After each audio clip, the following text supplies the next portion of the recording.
皆さんこんにちは、フォトシンです。今日は動画ではないんですけれども、写真を使ったお話をしていきたいなと思います。最近こういった感じでね、解説ちょっとやってなかったので、久しぶりにやってみようと思ってね、収録をしておりますけれども、決してこうやって撮るんだよとか、冬はこういったもの撮れとか、そういったことは全くなくてですね、最近撮ったものを純粋に、お話をさせていただいて、ストーリーとか、どういった視点で撮ったのかっていうのをちょっとお話しさせていただいて、皆さんの間につながったりとか、冬こういったもの撮ってみたいなっていうふうにつながっていただけたら嬉しいなというふうに思って、今回はね、収録をしております。そして撮影ツアー等もですね、やってるんですけれど、また1月、2月、3月の、ツアーもね、近日中に公開させていただきますので、まだ、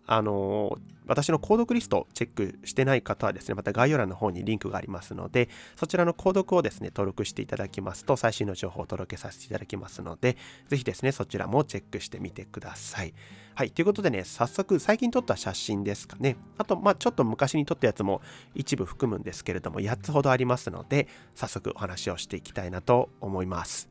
まず1つ目ですね。こちらですね、晩秋の時期に撮った志賀高原で撮った写真ですね。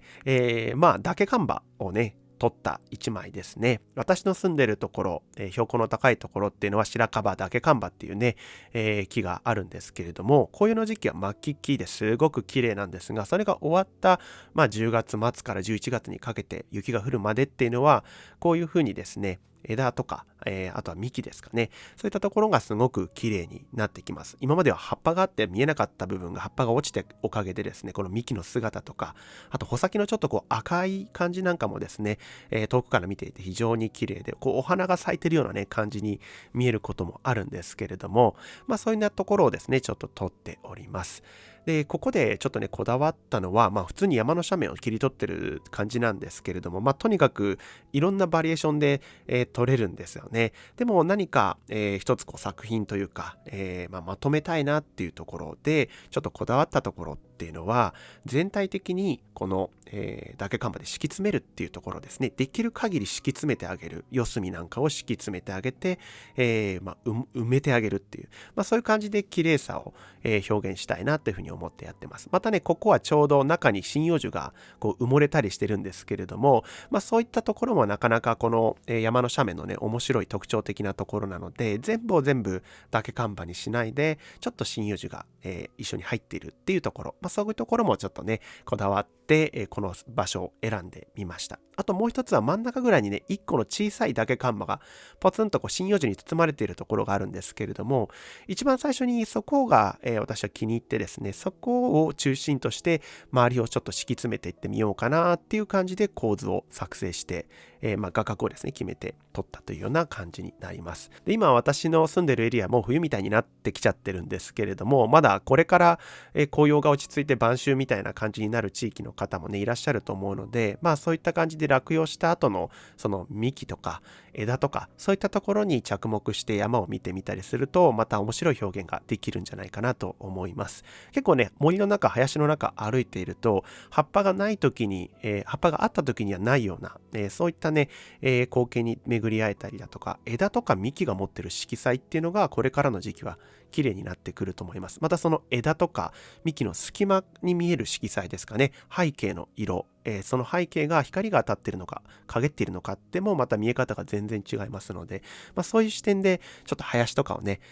歩いてみると、熊が最近多いので、注意していただきたいんですけれど、そういう風にして歩いてみてもいいですね。あとは純粋に山の斜面を撮ってみるっていう、そういうのもこの時期の楽しみなんじゃないかなと思います。続いてはこちらですね、柿。柿は皆さんの住んでるエリアにもきっとあるんじゃないかなとは思うんですけれども、紅葉が終わった頃ですかね、私の住んでるエリアでは終わった11月頃ですかね、ちょうどね、どこもかしこも田舎の、エリアっていうのはね、柿の木がめちゃくちゃいっぱいあります。で、たわわにこうなっていて、カラスとかがこうつっついたりなんかしてるんですけれども、柿の木ってすごく魅力的な形をしてますよね。あとはね、リンゴの木なんかもそうなんですけれども、リンゴの木はね、すごくいい形をして私も好きなんですけれども、やっぱり使い棒があるんですよ。枝とか幹が折れないようにするために棒を使えてあるんですよね。それがあるからちょっとなんか不自由な感じがしてしまってね、あれなんですけれども、柿の木は比較的自由な感じでね、生えていることが多いですね。あとは、こういう田舎のところだと田んぼの端っことかにあったりするので、そういうところでちょっとね、今朝撮ったんですけれども、ちょうどね、今日の朝は、放射冷却で空がパーンと開いていたので、朝すごく気温が下がってくれて、川沿いでもやが立ち上がってこういう風にね、霧に包まれたようなね、感じになってたので、ちょうど幻想的だったので、またこの枝ぶりなんかも素晴らしく、この実のつき方、色っていうね、そういうところも非常に綺麗だったのでね、ちょっと撮ったりしておりました。田舎のエリアに住んでらっしゃる方であれば、きっと、あそこに柿の木あるよな、とかっていう感じになると思うので、もしね、晴れた日とかだと、こういう風に朝霧が立ったりとかね、川の近くだとしますので、霧がなくてもいいと思うんですけど、あった方が、より幻想的に、あとは背景との分離が図れて、この手前の木がしっかりと浮き出てきますので、オレンジもなんかそういう風にして霧の世界と絡めてみた方が多分、幻想的で綺麗だと思うので、もし近くに柿があったらぜひですね撮ってみてください。こだわったところっていうと、この木っていうのは上に生えているんだけれども、右から左に曲がっていくベンディングしてるんですよね。なので、できる限り左側にスペースをちょっと設けてあげる。できる限りではないですけど、ちょっと設けてあげるっていうね。そうすると、この木がしっかりと踊って表現できるスペースが確保できるので、それもある、それもね、この左上にちょっと空白のスペースを空けてるんですけど、構図をね、作成する上でこだわったというか気をつけたところですかね。そんな感じで、ぜひですね、枝ぶりとか、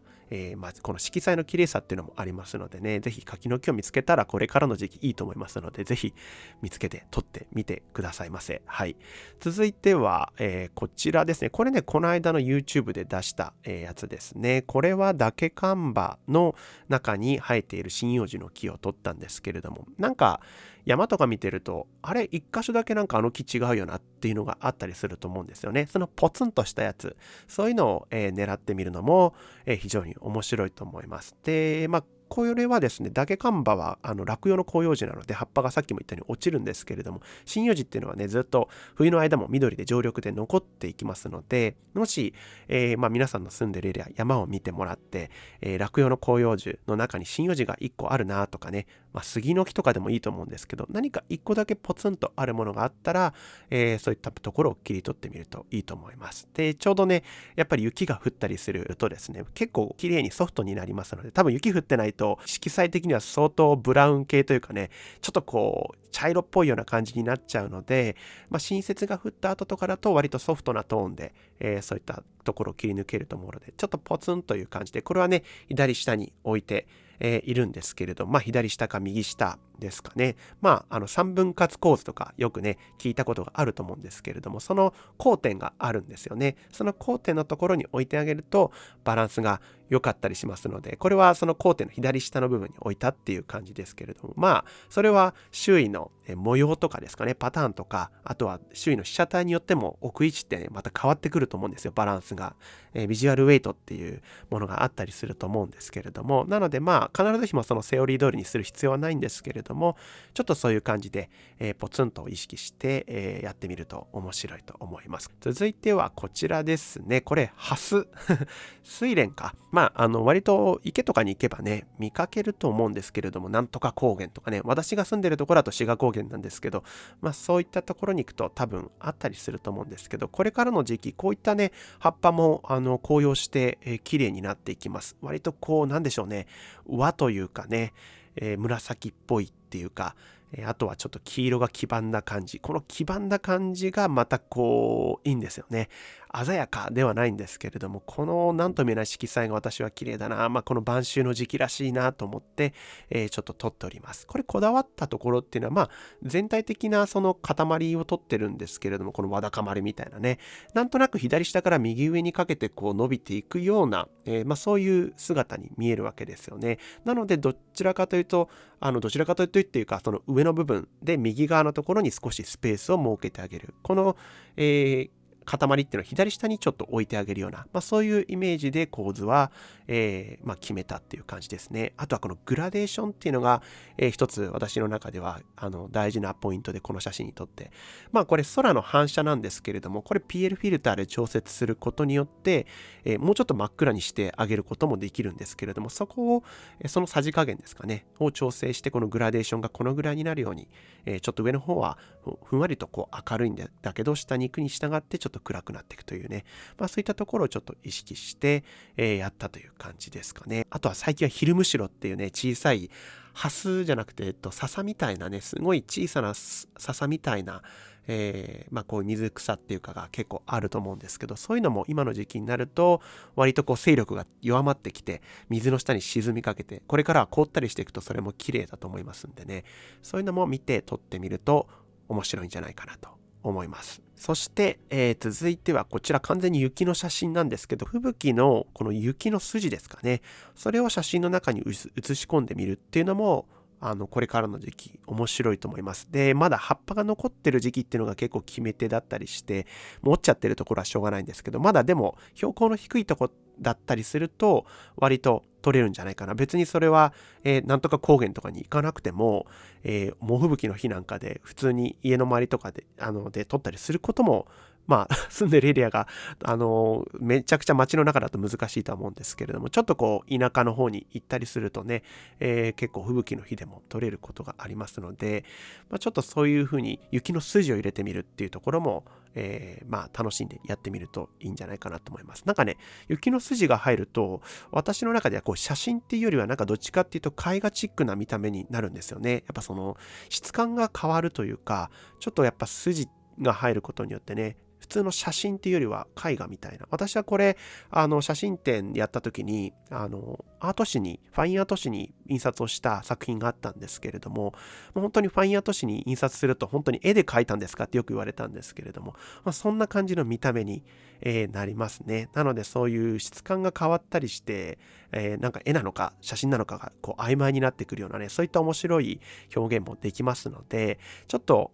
できれば葉っぱが残ってるようなところで、さっきの柿の木とかでもいいと思うんですけど、葉っぱじゃないかあれは。でも柿の木でもいいです。やっぱオレンジの色彩があるっていうのは大事なので、そこにちょっとこう吹雪のところでね、雪を混ぜてみる。で、あんまりスローシャッターにしない方がいいですね。スローにしすぎても良くなくて、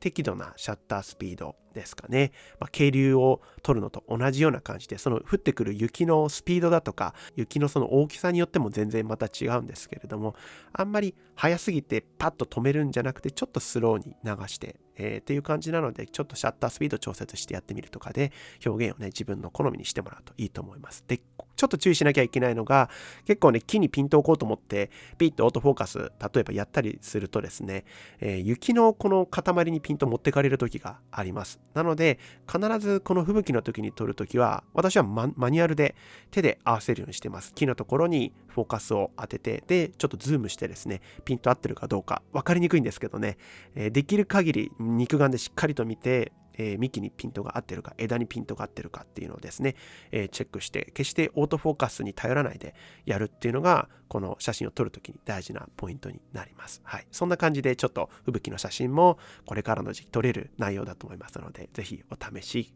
ください。はい。続いてはですね、こちら、氷の写真です。はい。これなんだみたいな感じなんですけど、これは普通に水たまりを撮った写真ですね。決してね、そんなすごいところで撮ったわけでもなくて、普通にその辺の砂利道みたいなところの、水たまりで、撮ったっていう感じですね。あんまりね、この周りには、綺麗な氷の、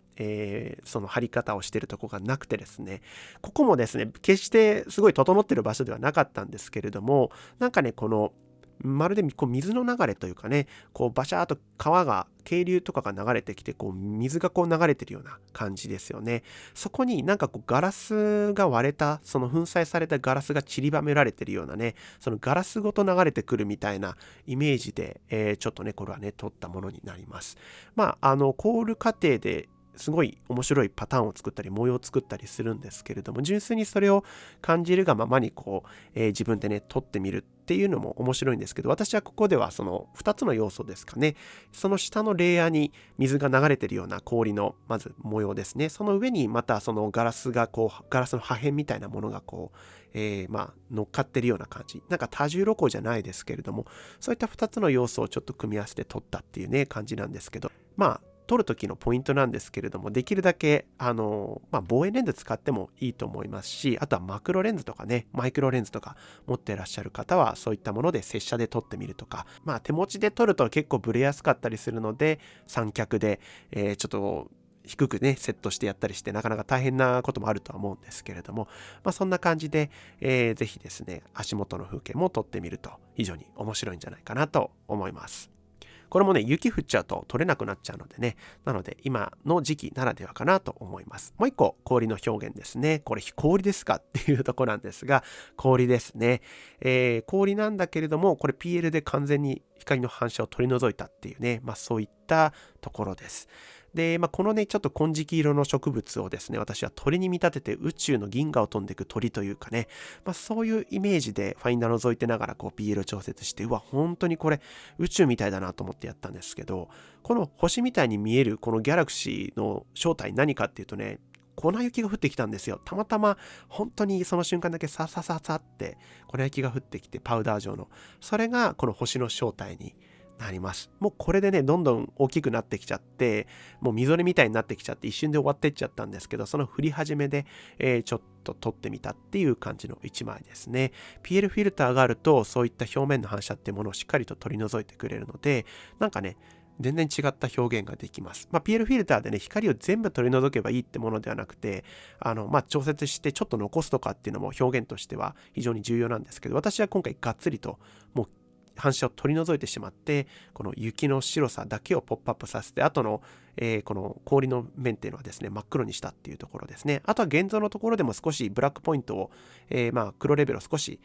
下げてあげたというところで、少しパンチを効かせたっていうところで、現像ではやってるんですけれども、これをね、ちょっと宇宙という感じで私は感じて撮ってみました。なので、これはもう普通に肉眼で見たら、いや、植物じゃねえか、雪じゃないかとかね、氷じゃないかってなるんですけれども、何か見てるものを全く別のものに見立てて撮るっていうのも、表現としては面白いと思いますので、そういう風にしてちょっとね試してみると面白いと思います。雪のねその模様とか、これから雪紋とかそういうものも撮ったりする時期になっていくと思うんですけれども、なんかの顔に見えるなとかね、なんかそういう風にして、僕この間撮ったのはクレヨンしんちゃんの顔に見えるようなそんな雪紋もあったりしたのでね、そういう風にして何かに例えて撮ったりとかでも全然いいと思うんですけど、皆さんの過去の経験に、基づいて何かを生み出してみるっていうのもチャレンジしてみると非常に面白いんじゃないかなと思います。はい、それでは最後の1枚ですね。これもね、志賀高原で撮影した雪の写真です。これ最近ですね。この間の私のワークショップでちょっと撮った1枚だったんですけれども、私も実は言うともう7年も撮り続けて、初めてこの構図に気づいたんですよね。志賀高原を知り尽くしたなんて言ったりしますけれども、確かにもう知らない場所はないと思います。でもね、やっぱり植物とか、あと現象とかによって全然自分が今まで気づかなかったものを見せてくれることっていうのはやっぱり今でもあってですね、やっぱりまだだなって思う瞬間も多々あります。でもそれがすごく自分にとっては志賀高原をたくさん撮り続けることのモチベーションになったりとか、また挑みたいとか、もっともっと知りたい、発見したいっていう、そういったモチベーションにもつながってくるので、これはそういったところでも私にとってね、すごい大事な一枚だったかなと思うんですけれども、はい。そんな写真ですね。ちょうど雪が降って、背景の山にちょっとね、雪が着雪しているようなところですね。で、上から木が降ってくるような感じの面白い構図なんですけれども、これどういう状況かっていうところなんですが、別にもたれかかって上から垂れ下がってる木をこういう風にしてちょっとその上の部分だけ切り取ったので、なんか上から降ってくる重力に逆らって伸びてるようななんか不思議な感じになるんですけれども、その視覚的な面白さっていうところと、このダケカンマがなんていうんですかね、山に向かって襲いかかるようなね、そういうような瞬間をちょっと捉えてみました。で、冬の訪れ、冬がこの山をこうね、襲いかかってくるのとこうなぞってっていうかね、この木が襲いかかるのと合わせて、このちょうど枝っていうかね、幹にも雪が着雪してるんですけれども、それで冬の訪れをこうさらにこう表現として強めて、この一枚にしたっていうね、そういった、写真になります。だから、視覚的に見てもちょっと面白い木のその姿っていうのねあるんですけれども、中身的にもこう冬が襲ってくるっていうね、それで木がまた襲うような形もしてるので、さらにそこで重なるっていうところで、私は、2つの要素を入れて写真として表現をしたんですけれど、そういった感じでなんかね、自分のイメージというか妄想っていうんですかね、でもいいので、襲ってるかのようなとかね、なんかそういう感じで自分でストーリーを組み立てて撮ってみるっていうのも、これからの時期また面白いんじゃないかなとは思うんで、これは四季通して面白い内容だとは思うんですけれども、ぜひそういう感じで、いろいろ見ながら自分でね、被写体を組み立てていってみると非常に面白いんじゃないかなと思います。はい。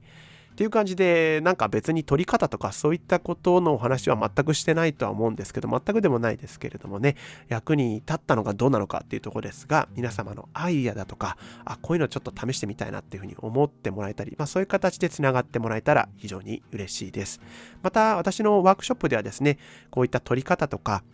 皆さんがこうやっぱ大事にしている思考っていうのを、尊重して私はご指導させていただいたりしていますので、決して私のように撮れとか私が綺麗だと思うものを撮れとかっていうつもりも全くないですし、皆さんがやっぱり綺麗だ、これを撮りたい、これに感動してるんだっていうのにまず気づいてもらって、そこから形にしていくところを、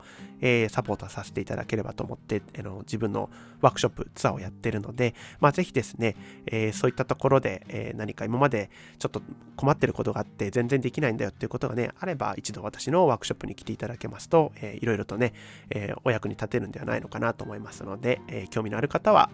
また冬のツアーもありますので、ぜひご参加いただければなと思います。また近日にね告知もさせていただきますが、一番最初にも申し上げたように、購読の、項目がありますので、概要欄にね、ありますので、メールを登録していただくだけで特にお金もかかったりは、そのメールを登録する上ではないのでね、ぜひチェックしていただければなと思います。はい、ということで、これから冬がやってきますけれども、今年早いですよね。なんかもう11月で結構ゴンぶりだったんですけれども、早いですね。いい傾向かもしれないですけれども、皆さんもね冬の撮影ぜひ楽しんで負けじと頑張って、参りましょう。はい、ということで今回の動画写真紹介は以上になります。最後までご視聴いただきありがとうございました。また次の動画でお会いいたしましょう。それではまた。